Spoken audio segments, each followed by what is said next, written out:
이 시간 순종을 망설이는 그대에게 라는 제목으로 하나님의 말씀을 나누겠습니다. 어떤 사람이 절벽에서 그만 미끄러지게 되었어요. 말씀의 시작부터 심상치가 않아요. 근데 떨어지던 도중에 다행히 나무 뿌리를 탁 잡은 거예요. 그는 사력을 다해 두 손으로 그 나무 뿌리를 붙잡습니다. 그때 어디선가 호련히 음성이 들리기 시작하는 것이 아니겠어요? 그 음성은 하나님의 음성이었습니다. 하나님이 이렇게 말씀을 하시네요. 두 손을 놓아라. 당신은 누구시죠? 나는 하나님이다. 그러자 그가 뭐라고 대답했을까요? 거기 다른 사람 없어요? 여보세요? 거기 그 위에 또 다른 분 없으세요? 그때 또다시 하나님께서 이렇게 말씀을 하시는 거예요. 밑을 좀 봐라. 못해요. 보면 두렵습니다. 밑을 보는 순간 겁낼 것이 없다는 것을 너가 알게 될 거야. 나를 믿고 밑을 한 번만 봐. 싫어요. 밑을 보다가 떨어지면 어떻게 해요? 하나님이 밑에서 저를 받아주시기라도 할 건가요? 어느새 잡고 있던 나무 뿌리가 점점 금이 가고 갈라지더니 흙먼지와 땀이 그의 눈으로 막 쏟아져 내리는 거예요. 그러자 그만 뿌리를 잡고 있던 손에 힘을 다 잃어버리고 밑으로 떨어지고 맙니다. 그때 이제 나는 이제 꼼짝없이 죽었구나 생각하고 눈을 질끈 감고 몸에 잔뜩 이제 긴장하고 힘을 주고 있는 거죠. 무슨 일이 일어났을까요? 아무 일도 일어나지 않았던 거예요. 절벽 아래는 고작 1m도 안 되는 바닥이었습니다. 그제서야 그는 자신이 두 손을 놓아서도 아무 일도 일어나지 않았다는 사실을 깨닫게 됩니다. 하나님께서 말씀하실 때 단 한 번이라도 내가 밑을 바라봤다면 내가 겁낼 것이 아무것도 없다는 사실을 깨닫게 된 거죠. 부끄러움과 후회가 밀려오기 시작했어요. 그리스도인이란 누구인가? 여러분, 그리스도인은 복음을 경험한 사람들입니다. 복음을 만난 자가 그리스도인입니다. 복음이신 예수님이 나의 주가 되심을 깨닫고 그분이 나를 구원하시기 위해 오신 하나님이시며 나를 위해 그가 하신 일들이 무엇인지 2000여 년 전의 역사 속에 있는 사건이지만 지금 내 눈앞에 생생하게 보이듯 체험한 사람이 바로 그리스도인입니다. 이 그리스도인을 정의하는 이 명제는 내가 경험하지 않으면 믿을 수 없죠. 사실은 나에게 찾아오신 그 예수님을 진정 만난 사람은 내가 믿는 것이 아니라 믿어지는 역사를 경험하는 것이죠. 여러분, 그것이 복음의 능력입니다. 그렇습니다. 복음은 내가 그렇게 아둥바둥하면서 붙들고 있는 그 나무 뿌리, 세상과 죄로 인해 뒤틀려버린 옛 사람, 옛 자아라는 나무 뿌리를 놓으라는 하나님의 외침이 바로 복음입니다. 세상은 우리에게 다음과 같이 속삭입니다. 두 손을 놓는 순간 나의 인생을 더 이상 보장받을 수 없다고, 지킬 수 없다고 말입니다. 떨어지면 죽는다고 생각하기 때문에 온 힘을 다해 땀을 뻘뻘 흘리면서 그 나무 뿌리를 붙들고 있는 것이죠. 이것이 복음이 없는 자의 인생입니다. 복음을 경험하지 못한 자, 복음을 만나지 못한 자의 인생은 나무 뿌리를 잡고 있는 그 손을 절대 놓지 않기 위해서 발버둥 치는 것밖에 할 수 없습니다. 나의 인생을 지켜줄 것만 같았던 그 옛 자아와 세상, 그 모든 것들이 결국 갈라지고 금이 가서 부러지게 되었을 때 우리는 초라한 나를 발견하게 되는 것이죠. 순종은 무엇인가? 순종은 두 손을 놓는 거예요. 함께 따라해 주시겠어요? 순종은 두 손을 놓는 것입니다. 그래요. 내가 붙들고 있던 누군가 또는 무언가를 놓는 거예요. 그게 순종입니다. 그리고는 나에게 말씀하시는 하나님만 붙잡는 것입니다. 온 힘을 다해 붙잡는 것이죠. 처음에는 내가 하나님을 붙잡는 것이 나무 뿌리를 붙잡는 것과 아무런 차이가 없어 보이죠. 그러나 어느새 내가 하나님을 붙잡는 것이 아니라 하나님이 내 손을 잡고 있는 것을 보게 되는 것입니다. 절벽에 매달려 있던 나의 인생, 죄와 세상 가운데 방황하며 그 가운데 찾아오는 두려움을 이기지 못한 채 부러져 버린 그 인생을 그 절벽으로부터 건져주시는 하나님의 손길을 경험하는 것이 바로 복음입니다. 복음. 우리 서로를 향해 이 시간 이렇게 말해 주게요. 두 손을 놓을지어다. 놓으세요. 이것이 순종입니다. 여러분, 순종할 때 또 무슨 일이 일어나냐면 하나님을 발견하게 돼요. 여러분, 순종은 하나님을 발견하는 것입니다. 순종의 자리는 하나님이 나와 함께 하시고 나를 위해 열심히 일하고 계심을 새롭게 발견하는 자리입니다. 한 번 더 따라해 주시겠어요? 순종의 자리는 하나님이 나와 함께 하시고 나를 위해 열심히 일하고 계심을 새롭게 발견하는 자리입니다. 아멘. 그럼 우리는 왜 순종을 망설이는가? 순종이 내 힘과 노력으로 해야만 하는 의무로 다가오기 때문인 거죠. 매주 지켜야 하는 의무들과 미션들이 예배를 나올 때마다 계속 크게 늘어나는 것처럼 보이는 거예요. 세상을 살아가며 잊고 있던 모든 세상의 무거운 짐을 내려놓으려고 나온 예배의 자리인데 오히려 머리 위에 짐 하나가 얹어지는 것 같은. 여러분, 순종이 정말 그런 건가요? 우리 그리스도인의 신앙생활은 의무투성이의 인생을 살아가는 것인가요? 아닙니다. 순종의 자리가 하나님을 새롭게 발견하는 자리임을 내가 믿는다면 순종이 내 힘과 노력으로 해야 되는 의무가 아니라 내가 그렇게 새롭게 발견한 하나님이 나를 순종의 자리로 이끄신다는 것을 내가 믿게 되는 거, 우리는 그것까지 믿어야 하는 것입니다. 여러분, 순종은 나의 힘과 노력으로 하는 의무의 자리가 아닙니다. 순종을 망설이는 그대에게 오늘 이 시간 말씀을 듣는 가운데 나로 순종하게 하시는 하나님을 발견하기를 바랍니다. 예배의 처소로 여러분이 나오시기까지 내 그 두 손으로 꼭 붙잡고 있었던 그 모든 것들을 그만 놓고 하나님을 붙드는 삶이 새롭게 시작되기를 예수님의 이름으로 축복합니다. 모든 두려움의 짐, 불안의 짐, 걱정과 근심의 짐, 우울의 짐, 상처의 짐, 실패의 짐 다 내려놓고 나에게 샬롬의 은혜를 선포하시는 하나님을 만나는 평안이 여러분 가운데 있기를 예수 그리스도의 이름으로 축복합니다. 오늘 본문은 자신이 붙들고 있던 그 두 손을 놓고 하나님을 새롭게 발견하는 순종의 사람 두 사람을 소개해 줍니다. 누구일까요? 베드로와 이방 사람 고넬료입니다. 우리 오늘 본문 24절의 말씀 우리 한 번 더 함께 읽도록 하겠습니다. 시작. 이튿날 그는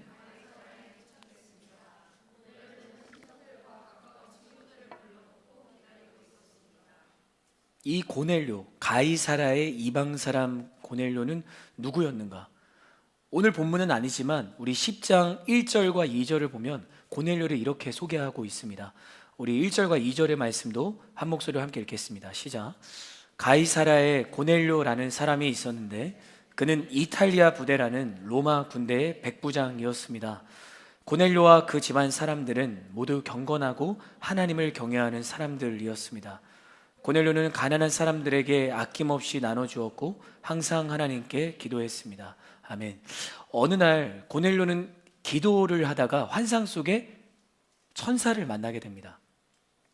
천사는 고넬료에게 다음과 같이 이야기를 하는 거예요.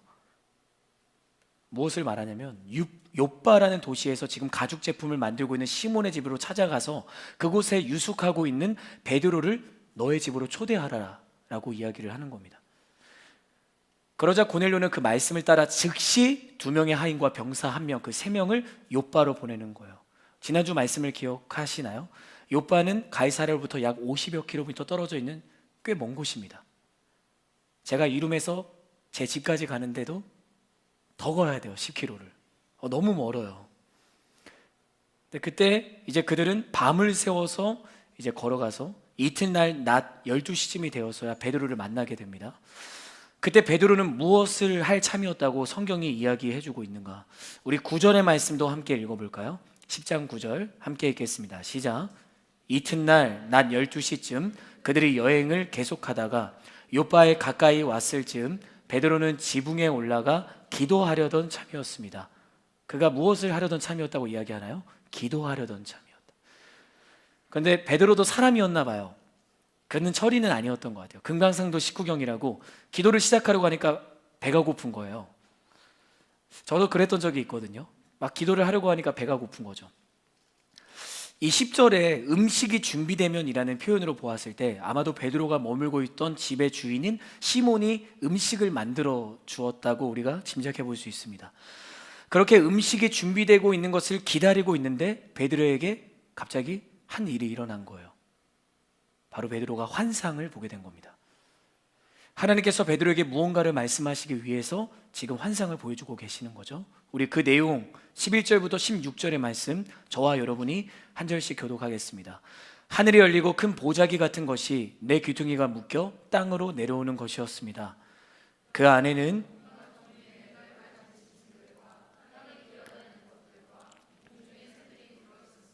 그때 베드로야 일어나 잡아먹어라 하는 음성이 베드로에게 들렸습니다. 베드로는 말도 안 됩니다, 주님. 저는 불결하고 더러운 음식은 먹어본 적이 없습니다 라고 대꾸했습니다. 그러자 하나님께서 깨끗하게 하신 것을 불결하다고 하지 마라 하는 음성이 두 번째로 들렸습니다. 이런 일이 3번 일어나더니 곧 그 보자기는 다시 하늘로 올라갔습니다. 아멘. 일명 보자기 환상. 그렇게 환상을 본 베드로는 이 환상이 무슨 뜻인지를 궁금해하기 시작했어요. 그러는 동안 또 무슨 일이 일어났을까요? 고넬료가 베드로를 초청하기 위해 보냈던 그 욥바로 보낸 2명의 하인과 병사 1명이 문 밖에 서 있는 거예요. 이내 문 밖에서 큰 소리가 들리기 시작합니다. 베드로라고 하는 시몬이 여기 묵고 있습니까? 그렇게 문 밖에서 막 소리가 크게 들리는 거예요. 그때 베드로는 아직 환상에 대해서 생각을 하고 있었거든요.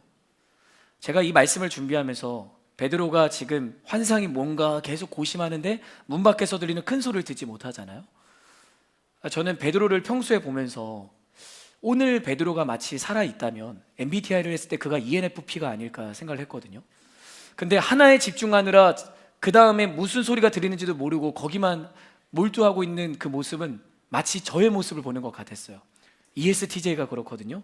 그래서 베드로가 나의 모습도 있네. 그래서 더 묵상이 되었습니다. 이 환상에 대해서 고민하던 베드로, 큰 소리가 들리지 않는 거죠. 근데 그때 성령이 베드로에게 말씀을 하십니다. 시몬아, 세 사람이 너를 찾아왔다. 그러니 일어나 아래로 내려가 보아라. 그리고 주저하지 말고 그들과 함께 가거라. 내가 그들을 보냈기 때문이다 라고 말하시는 것이 아니겠어요? 지금 무슨 일이 일어난다고 여러분 생각하세요? 하나님께서 지금 연출하신 그대로 베드로를 향해서 그분의 드라마가 펼쳐지고 있는 것입니다. 지금 베드로 앞에 일어난 모든 것은 사실은 하나님의 큰 그림 속에 있는 겁니다. 우리는 여기서 한 가지 중요한 원리를 발견할 수 있습니다. 하나님께서 언제 그분의 드라마를 펼쳐가시는가? 언제 베드로가 환상을 보게 됐고 언제 그가 성령의 음성을 듣게 되었는가? 바로 고넬료가 하나님께 기도할 때. 본문 3절에서 고넬료가 환상을 본 어느 날인지는 모르지만 오후 3시, 우리는 그가 하나님께 기도하고 있던 순간에 베드로가 환상을 보게 되고 성령이 그에게 말씀하시고 그러한 놀라운 일들이 일어나게 됨을 볼 수 있습니다. 그럼 우리가 한번 질문을 해봐야 되죠. 고넬료가 항상 하나님께 기도했다라고 성경이 이야기를 하잖아요. 그럼 그가 기도 제목은 뭐였을까? 그의 기도 제목은 무엇이었을까요? 우리는 이어지는 4절의 말씀을 통해서 고넬료의 기도 제목을 짐작할 수 있습니다. 우리 4절의 말씀 함께 읽어보겠습니다. 시작. 고넬료가 천사를 쳐다보고 주님 무슨 일입니까? 라고 물었습니다. 천사가 대답했습니다. 내 기도와 내가 가난한 사람들에게 준 선물이 하나님 앞에 기억되는 제물로 올려졌다. 아멘. 하나님 앞에 기억되는 제물로 올려졌다. 고넬료는 항상 하나님께 이렇게 기도했던 거예요. 주님, 제가 하나님 앞에 기억되기 원합니다. 하나님 저를 기억해 주옵소서. 여러분, 그는 이방인이었습니다. 로마 사람이었습니다. 그리고 그는 100명의 군사들을 통솔하는 백부장이었어요. 그가 섬겨야 될 대상은 로마 황제였습니다. 그런데 그가 로마 황제가 아니라 하나님을 경외하는 자라고 성경은 이야기를 합니다. 그리고 자신의 믿음을 지켜내며 순종하는 거죠. 가난한 사람들을 사랑해라, 베풀라. 그게 주님의 말씀이었잖아요. 그 말씀을 따라 단순하게 순종하던 인생이 바로 고넬료였습니다. 그때 그가 순종하는 모습을 보며 주변의 로마 사람들, 친구들은 그를 막 조롱했을 거예요. 쟤 뭐 하는 거야? 그러면서 그에게 막 웃음과 조롱과 비난의 화살을 날리는 거죠. 그러나 이 고넬료는 순종의 자리를 포기하지 않았고 자신의 집안 사람들에게 복음을 전하고 하나님을 경외하는 집안으로 세워나갔습니다. 그런데 그 고넬료의 믿음을 포기하지 않도록, 그 순종을 멈추지 않도록 그가 하나님 앞에 늘 기도하고 있었던 거죠.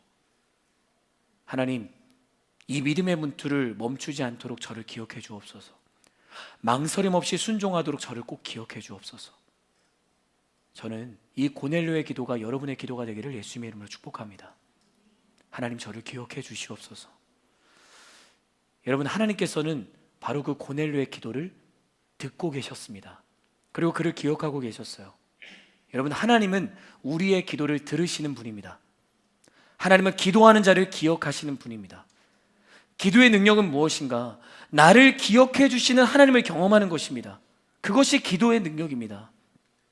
지금 하나님은 고넬료의 기도를 들으시고 그를 기억하실 뿐만 아니라 그가 믿음의 분투를 멈추지 않고 순종을 계속할 수 있도록 누구를 부르시는 거예요?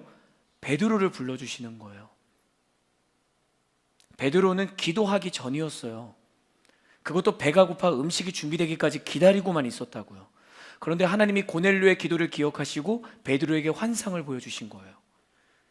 그리고 베드로가 그 환상이 무엇인지 궁금해하는 동안 큰 소리가 들리지 않을 때 성령이 다시 한번 더 그의 마음을 두드리시며 내려가 보아라. 그 사람들을 맞이하고 그와 함께 가거라. 성령이 말씀하신 이유, 바로 고넬료의 기도를 하나님께서 들으셨기 때문입니다. 유대인이 아닌 이방인의 자리에 서 있었지만 복음을 경험하고 복음이신 예수님을 만난 자로 믿음을 지키며 순종의 그 자리에 서 있는 고넬료를 하나님이 격려하시기 위해서, 지지하시기 위해서 하나님의 사람이었던 베드로를 보내주시는 거예요. 어떻게 순종을 망설이지 않게 되는가? 그 첫 번째는 기도의 자리에서 나의 순종을 격려하시는 하나님을 만나는 것입니다. 따라해 주시겠어요? 기도의 자리에서 나의 순종을 격려하시는 하나님을 만나는 것입니다. 여러분, 지금 순종을 망설이세요? 그럼 기도의 자리로 나아가십시오. 순종이 의무가 아닌 기쁨이 되는 순간은 어느 때일까요? 기도할 때예요. 여러분, 기도하는 것이 어려웁니까? 아니, 기도는 어려운 것이 아닙니다. 여러분, 기도는 하나님과 대화하는 거예요. 내가 나의 일상의 언어로 하나님과 대화하는 거예요. 만약에 기도가 어렵다면 여러분의 일상의 언어로 하나님께 이렇게 기도해 보세요. 그게 오늘 자리여도 괜찮습니다. 하나님, 기도가 어려워요. 저의 입술을 가르치셔서 하나님 앞에 기도할 수 있도록 도와주세요. 그럼 저는 확신합니다. 하나님께서는 그 기도를 기뻐하시고 들으시고 우리의 입술을 여시고 성령이 우리의 입술 가운데 하나님께서 기뻐하시는 기도를 가르쳐 주실 겁니다. 여러분, 예배란 기도를 멋들어지게 하는 자리가 아닙니다. 보란 듯이 나 이 정도 신앙의 연수를 가지고 있습니다라고 기도하는 자리가 아닙니다. 예배는 내가 하나님께 할 수 있는 기도로 나아가는 자리예요.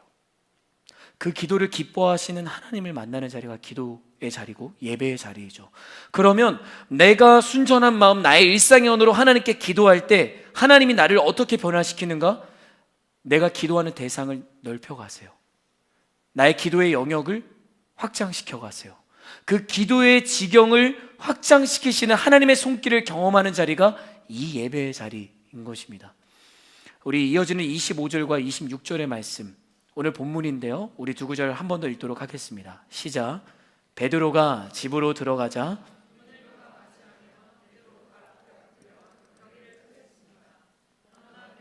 그를 일으켜 세우며 일어나시오, 나도 같은 사람일 뿐입니다. 아멘. 고넬료가 그렇게 자신의 집에 방문한 베드로를 만나는 순간 어떻게 반응하고 있을까요? 그가 베드로를 보자마자 그의 발 앞에 엎드려 절하는 거예요. 원문을 찾아보니까 헬라어가 프로스퀴네오라는 헬라어가 쓰이고 있는데 이 의미가 무엇이냐면 노예가 주인 앞에서 땅바닥에 철퍼덕 엎드려서 그 발에 입 맞추는 게 프로스퀴네오예요. 그리고 이 동사는 당시 하나님을 예배하다, 하나님을 경배하다라는 뜻을 가지고 있다 하더라고요. 여러분, 고넬료는 로마 제국의 백부장이었다고 제가 소개했잖아요. 그러면 그는 베드로의 노예가 아닙니다. 그러니 고넬료는 당시 로마의 인사 문화에 따라서 그냥 가볍게 허그 정도 하면 돼요. 그런데 지금 고넬료가 무엇을 하는 겁니까? 베드로 앞에 엎드려서 마치 노예처럼 절하고 경배하고 있는 거죠. 여러분, 로마 제국의 국민들은 로마 황제를 신으로 숭배했어야 됐어요. 그래서 각 도시마다 그 황제를 숭배하는 신전이 있었습니다. 이 로마 사람들에게는 사람을 신으로 섬기는 것은 조금 더 생소한 일은 아니었을 거예요. 하지만 베드로 황제는 아니잖아요. 그런데 고넬료가 왜 그렇게 지금 절하고 있는가? 여러분, 고넬료는 베드로를 전혀 알지 못했습니다.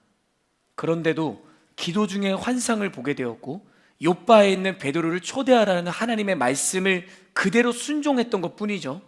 자, 생각해 봅시다. 자신이 정말 믿고 기도하던 하나님께서 그에게 베드로라는 이름을 알려주셨고요, 그가 가이사랴로부터 약 50여 킬로미터 떨어진 욥바에 살고 있던 천한 인생이었던 가죽 제품을 만들던 시몬의 집을 방문해서 지금 베드로라는 사람을 데리고 오라고 주님께서 말씀을 하신 거예요. 지금 경험한 적도 없고 이해할 수 없는 하나님의 말씀이었지만 고넬료는 그대로 순종합니다. 그런데 그 베드로가 지금 자기 눈앞에 서 있는 거예요. 이것이 고넬료에게 무엇을 의미했을까요? 하나님의 말씀이 모두 진짜였다는 것을 알게 된 겁니다. 그동안 자신이 복음을 듣고 하나님을 경외하면서 하나님의 말씀에 따라 가난한 사람들에게 사랑을 베푸는 그런 일들을 했지만, 항상 기도했지만 이토록 하나님을 또렷하고 선명하게 만났던 적이 없거든요. 그런데 그가 순종을 멈추지 않고 계속 나아가자 어느 날 말로는 도저히 설명할 수 없는 놀라운 역사가 자기 눈앞에 펼쳐지고 있는 거예요. 희미해 보였던 하나님, 숨어 계시는 것 같았던 하나님이 아니라 진짜 살아계신 고넬료의 하나님을 만나게 된 것입니다. 여러분, 우리는 한 번의 순종으로 한 번의 하나님의 응답을 받고 싶어 하지 않나요? 기브 앤 테이크. 하나님, 제가 한 번 순종했으니 한 번 응답하시죠. 제 기도 제목 이건데요, 제가 한 번 순종합니다. 자, 한 번 쏴주세요. 근데 아무것도 일어나지 않는 것처럼 보일 때 바로 순종을 멈출 때는 없으십니까? 사랑하는 여러분, 순종은 하나님께 무언가를 바라는 것이 아닙니다. 순종은 바라는 것이 아니라 드리는 것입니다. 따라해 주시겠어요? 순종은 바라는 것이 아닌 드리는 것입니다. 나의 순종이 기브 앤 테이크였다면 그 자리를 당장 떠나세요.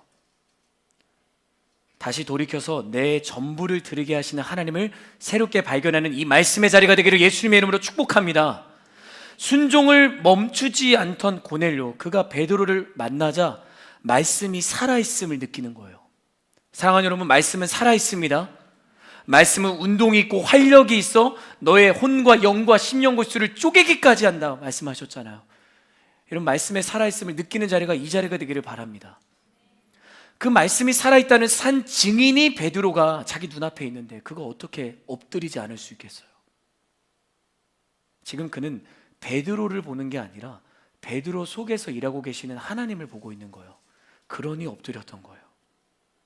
그때 베드로가 어떻게 반응을 할까요?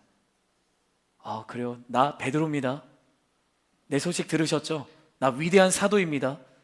나 죽은 사람도 일으켰고요, 나 성전 미문에 앉아있던 안진뱅이도 일으켰고요, 나 중풍병자 고쳤어요. 잘하고 계시는 겁니다. 그렇게 지금 그가 거들먹거리고 있나요? 일어나시오, 나도 같은 사람일 뿐입니다. 지금 그는 자기 교만과 자기 착각에 빠져들지 않고 겸손하게 그를 일으켜 세우는 거예요. 사랑하는 여러분, 이 베드로의 모습을 통해서 우리는 겸손이 무엇인지를 발견하게 됩니다. 겸손은 모든 것이 내가 아니라 하나님이 하셨음을 인정하는 것입니다. 우리 마음의 새김 한 번 더 따라해 주시겠어요? 겸손은 모든 것이 내가 아닌 하나님이 하셨음을 인정하는 것입니다. 그래요. 갑자기 막 허리를 굽힌다고 겸손하지 않아요. 저 겸손합니다. 아이고, 저 아무것도 하지 못합니다. 그게 겸손 아닙니다. 여러분, 겸손이란 하나님 앞에 설 때, 하나님, 나는 결코 스스로 겸손할 수 없습니다. 그저 내가 할 수 있는 건 하나님 앞에 서는 거예요. 그렇게 설 때 나를 낮추시는 하나님을 경험하는 것이 겸손이에요. 여러분, 우리가 왜 하나님 앞에 전심으로 찬양할 수밖에 없을까요? 내가 찬양하는 대상이 광대하신 하나님이시기 때문이죠. 그게 믿어지고 인정되기 때문에 찬양할 수밖에 없는 겁니다. 나를 지으실 뿐이 아니라 내 옆에 있는 내 사랑하는 동역자, 옆에 한번 보시겠어요? 하나님이 지으신 작품입니다. 그래 보이지 않다면 눈을 좀 비비고, 하나님이 지으신 작품 맞아요. 그리고 나의 사랑하는 가족과 친구들, 온 세상과 광활한 우주를 창조하신 하나님을 만나는 자리가 예배의 자리잖아요. 그러면 우리가 하나님 앞에 어찌 찬양하지 않을 수 있겠어요? 사랑하는 여러분, 하나님이 찾으시는 그 한 예배자는 스스로 겸손한 척하는 것이 아니라 겸손할 수조차 없는 자신을 인정하며 그저 하나님 앞에 서는 자예요. 순종도 이와 같은 거죠. 내 힘으로 순종할 수 없음을 인정하고 스스로 순종할 수 없으니 나는 하나님 앞에 그저 설 뿐입니다. 하나님, 나로 순종의 걸음을 멈추지 않게 하여 주옵소서. 고넬료의 기도처럼 나를 기억하여 주옵소서. 그렇게 기도할 수밖에 없는 거죠. 어떻게 순종을 망설이지 않게 되는가? 그 두 번째, 스스로는 순종할 수 없음을 인정하고 그저 하나님 앞에 서는 것입니다. 따라해 주시겠어요? 스스로는 순종할 수 없음을 인정하고 그저 하나님 앞에 서는 것입니다. 그렇습니다. 베드로는 고넬료와 그렇게 대화를 나누면서 이제 그의 집 안으로 들어갑니다. 들어가 보니까 많은 사람들이 모여 있는 것이 아니겠어요? 우리는 지금 집 안에 있는 그들이 고넬료가 베드로를 기다리기 위해서 초청했던 그의 친척들과 친구들이라는 사실을 오늘 본문 24절을 통해서 먼저 확인할 수 있었습니다. 이제 베드로가 그들을 보며 말합니다. 우리 오늘 본문 28절과 29절 함께 읽겠습니다. 시작. 그들에게 베드로가 말했습니다. 여러분도 잘 알다시피 이방 사람과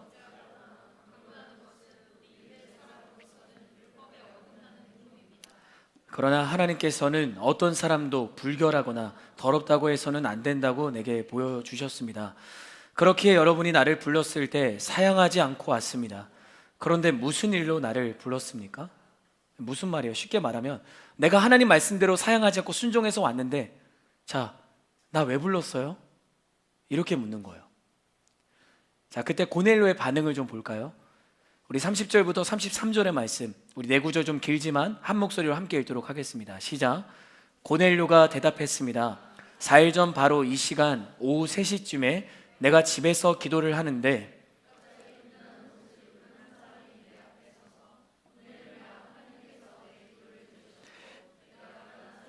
베푼 것을 기억하고 계신다. 요바로 사람들을 보내 베드로라고 하는 시몬을 불러라. 그는 바닷가에 살면서 가죽 제품을 만드는 시몬의 집에 손님으로 있다라고 말씀하셨습니다. 그래서 내가 즉시 당신을 부르러 보냈던 것입니다. 정말 잘 오셨습니다. 지금 여기 하나님 앞에 우리 모두 다 와 있으니 주께서 당신에게 명령하신 모든 것을 귀 기울여 듣겠습니다. 지금 고넬료가 뭐라고 말하냐면, 지금 그도 역시 하나님 말씀으로 순종해서 나도 당신 초청했어요. 자, 우리 기다렸습니다. 이제 당신 차례예요. 한번 말해보세요. 지금 서로 동문서답하고 있는 거예요. 나 왜 불렀어요? 그런데 지금 고넬료는 말씀해 주세요. 이러고 있는 거예요. 저는 이걸 보면서 막 소름이 끼치는 거예요. 막 닭살이 돋았어요. 얘네들이 왜 이러지? 막 그것 때문에 소름이 돋은 것이 아니라, 여러분 생각해 보세요. 지금 베드로는 순종을 위해 무엇을 한 걸까요? 여러분, 그는 유대인이었어요.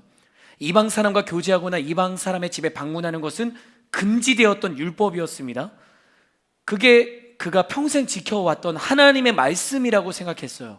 그런데 보자기 환상을 받고 그러자 그 모든 것을 뒤집으시는 하나님의 말씀에 따라 그냥 순종해서 지금 고넬료의 집에 왔어요. 고넬료를 보세요. 그 이방 사람입니다. 유대 사람과 같이 할 수 없어요.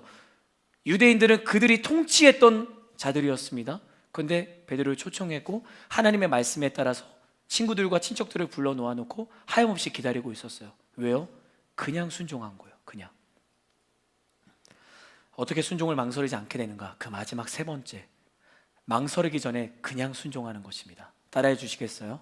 망설이기 전에 그냥 순종하는 것입니다. 우리 서로에게 좀 말해줍시다. 그냥 순종합시다. 합리적이지 않아 보이나요? 설득력이 없어 보이나요? 죄송하지만 말씀은 설득하지 않아요. 말씀은 합리적인 것이 아닙니다. 말씀은 살아계신 하나님께서 우리에게 말씀하시고 따라오라 그러면 따르는 거예요. 사랑하는 여러분, 결론입니다. 그렇게 하나님의 말씀에 그냥 순종한 두 사람이 만나서 서로를 부른 그 이유를 서로 동문서답하듯 묻잖아요. 근데 그때 베드로가 갑자기 무릎을 탁 치면서 이제야 모든 것을 알겠다라는 기쁨을 감추지 못한 채 감격에 차서 입을 열어 이렇게 말하기 시작합니다. 제가 좀 의역을 했는데요, 잘 들어보세요. 이제야 내가 깨달았습니다. 하나님은 사람을 겉모양으로 차별하지 않으신다는 것을 내가 이제야 깨달았습니다. 하나님을 경외하고 순종하는 사람들이라면 어떤 민족이든 다 받아주신다는 것을 제가 알았습니다. 우리는 십자가에서 죽으시고 부활하신 예수님의 증인입니다. 고넬료 당신의 집에 우리를 부르신 건 이곳에 있는 우리 모두에게 예수를 믿는 모든 사람이 하나님께서 다 구원하신다는 것을 말씀해 주기 위해서 우리를 이곳에 모이게 하신 겁니다. 지금 베드로가 이렇게 감격에 차서 이야기하고 있는 거예요. 놀랍지 않으세요? 이거 놀라야 돼요. 그때 그가 이렇게 말할 때 고넬료와 그곳에 있던 모든 사람들에게 무슨 일이 일어나나요? 성령이 임하셨어요. 그러자 그들이 서로 다른 말로 방언으로 말하며 하나님을 찬양하는 거예요. 마가의 다락방에 모였던 120명의 그리스도인들이 떠오르지 않으세요? 그 소리를 문 밖에 듣고 있던 베드로와 함께 왔던 자들이 듣게 된 거예요. 성경은 그들을 할례받은 사람들이라고 말합니다. 그들 역시 베드로처럼 유대인으로서 율법을 지키며 평생을 살아왔을 거예요. 그리고 그가 베드로를 왜 따라왔는지 성경은 그 이유를 이야기해 주지는 않습니다. 하지만 한 가지는 우리 분명히 알 수 있잖아요. 그들이 어떤 이유로 따라왔든지 간에 고넬료와 베드로 이 두 사람의 그냥 순종한 순종을 통해서 하나님께서 모든 사람을 차별하지 않고 구원하신다는 사실을 그들도 같이 보게 된 거예요. 두 사람의 순종이 만난 적도 없는 베드로를 함께 기다리고 있던 고넬료의 친구들과 친척들도 함께 보게 되었고, 베드로를 따라왔던 모든 할례받은 믿는 사람들 가운데도 하나님의 역사가 펼쳐진 거예요. 사랑하는 여러분, 이것이 순종이 만들어내는 하나님의 기적입니다. 여러분, 이것을 믿는 저와 여러분이 되기를 예수 그리스도의 이름으로 축복합니다. 나의 순종이 나의 가정을 변화시킵니다. 나의 순종이 여러분의 일터를 변화시키심을 믿으세요? 믿는 여러분이 되기를 예수 그리스도의 이름으로 축복합니다. 기적? 그거 하나님이 행하셔야 돼요. 하나님의 기적을 경험하는 여러분이 되기를 예수님의 이름으로 축복합니다. 그렇게 그들은 순종의 자리에서 새롭게 하나님을 발견했어요. 그동안 중풍병자를 살리고 애니아를 살리고 많은 사람들을 고쳤던 베드로고 3,000명이 돌아왔잖아요. 그런데 그가 고작 고넬료 한 사람의 집으로 방문하는 그 자리에서 새로운 하나님을 발견하게 된 거예요. 하나님의 선택받은 유대인들만을 위해서 이 자리에 온 것이 아니라 모든 사람을 차별하지 않고 이방 사람인 이들을 구원하기 위해 이 땅에 오셨구나. 여러분, 그 사랑 때문에 우리가 이 자리에 있는 거예요. 어떻게 순종을 망설이지 않게 되는가? 우리는 세 가지를 나누었습니다. 첫 번째, 기도의 자리에서 나의 순종을 격려하시는 하나님을 만나는 것입니다. 두 번째, 스스로는 순종할 수 없음을 인정하고 그저 하나님 앞에 서는 것입니다. 마지막 세 번째, 망설이기 전에 그냥 순종하는 거예요. 여러분, 순종의 이유는 너무나도 심플합니다. 하나님이 계시기 때문이에요. 하나님이 거기 계시기 때문입니다. 하나님이 여기 계시기 때문이에요. 여러분의 인생에, 여러분의 삶의 자리에 하나님이 계시지 않은 곳 있어요? 여러분, 있나요? 하나님이 계시지 않은 곳? 아무 데도 없습니다. 그 편만하신 하나님, 무소부재하신 하나님이 여러분의 삶의 자리에 다 계세요. 그러면 내가 걸어가는 모든 삶의 자리에 하나님이 계시기 때문에 순종을 멈출 수가 없는 거죠. 하나님 거기 계시니까. 이제 마지막에 베드로가 이렇게 고백을 하거든요. 이 사람들도 우리와 마찬가지로 성령을 받았으니 물로 세례를 주는 것을 누가 막을 수 있겠습니까? 그래요. 하나님께서 하시는 일은 아무도 막을 수 없습니다. 그 누구도 하나님께서 우리를 구원하시는 역사 막을 수 없습니다. 우리 그걸 인정합시다. 하나님께서 막으실 수 없음을 인정하며 나아가는 저와 여러분이 되기를 예수 그리스도의 이름으로 축복합니다. 바로 내가 막을 수 없는 하나님의 사랑 때문에 이 예배 자리에 있는 거예요. 여러분, 예배 자리는 기적의 자리입니다. 여러분의 그냥 걸음 옮겨서 이 자리에 온 것 같죠? 아닙니다. 살아계신 하나님이 이곳에 여러분을 이끄신 거예요. 다시 만나 주시려고 여기에 부르신 거예요. 제가 소망하는 것은 이 1%, 2%도 안 되는 한국 땅에 있는 모든 청년 그리스도인들이 고넬료와 베드로와 같이 순종의 자리에 있을 때 하나님은 여러분의 가정과 일터와 여러분이 있는 모든 자리, 그리고 내가 나아갈 모든 열방의 자리에서 하나님의 살아계심을 전하게 하실 겁니다. 저는 그것을 믿습니다. 여러분, 그게 복음이에요. 복음. 이 두 글자가 오늘도 우리를 여전히 전율하게 하는 거죠. 그래요. 복음은 오늘도 살아있는 기쁜 소식입니다.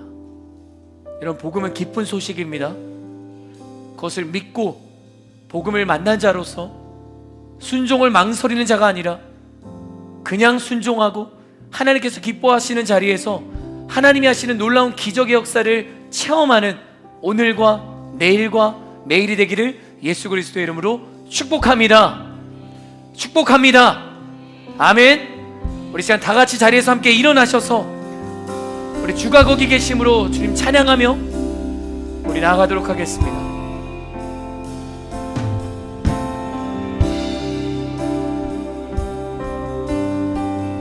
우리 찬양합니다. 주님, 내가 광야 가운데 나아가 설 수 있는 것은 바로 그곳에 내 주 예수님께서 계시기 때문임을. 때론 나의 목이 마르고 눈물 흘러내릴 때도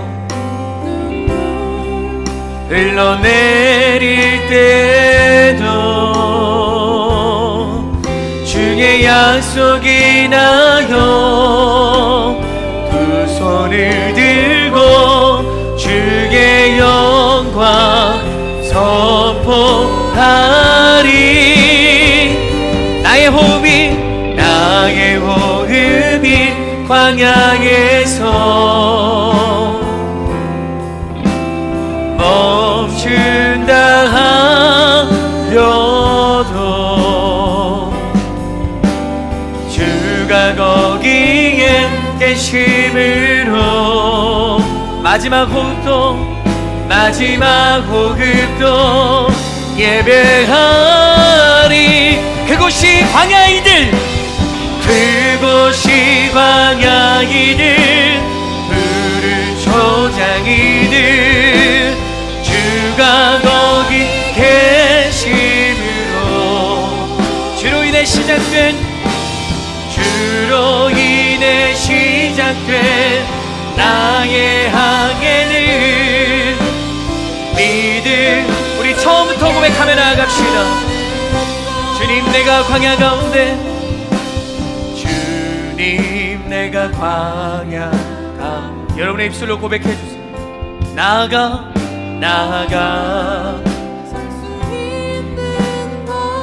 아멘. 바로 그곳에 내 주 예수님께서 계시기 때문임을. 때론 나의 목이 마르고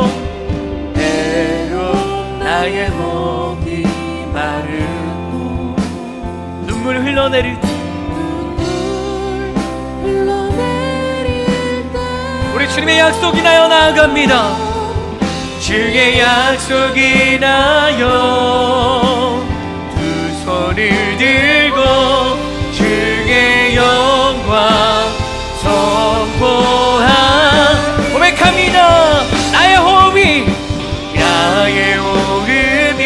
광야에서 넘친다 하며도 주가 거기에 계심으로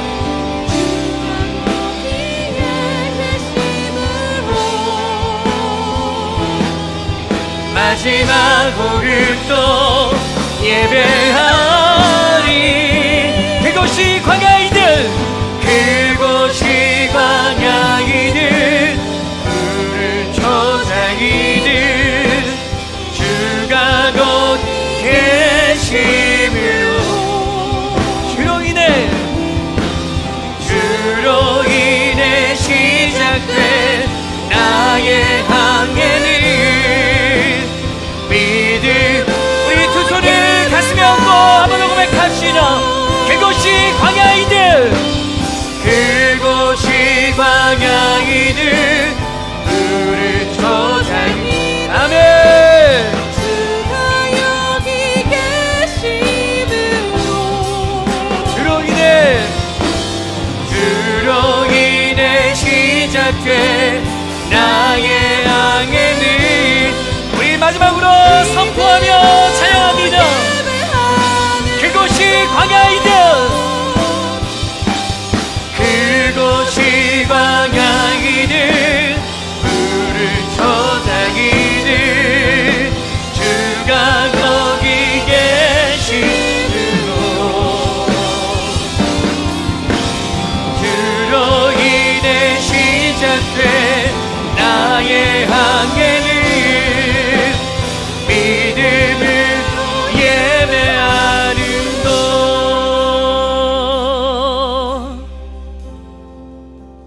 우리 계속해서 가슴에 손을 얹고 이 시간 기도합시다. 하나님, 내가 그냥 순종하기 원합니다. 그냥 순종하기 원합니다. 그냥 순종하기 원합니다. 묻지 않고 계산하지 않고 타협하지 않고 그냥 순종하는 인생이 이 자리에 있는 모든 CIG 플러스 제들 되게 하여 주시옵소서. 우리 시간 주님의 이름 한번 외치시고, 주님, 내가 그냥 순종하는 자가 되길 원한다고 우리 통성으로 기도하며 나가겠습니다. 기도합니다.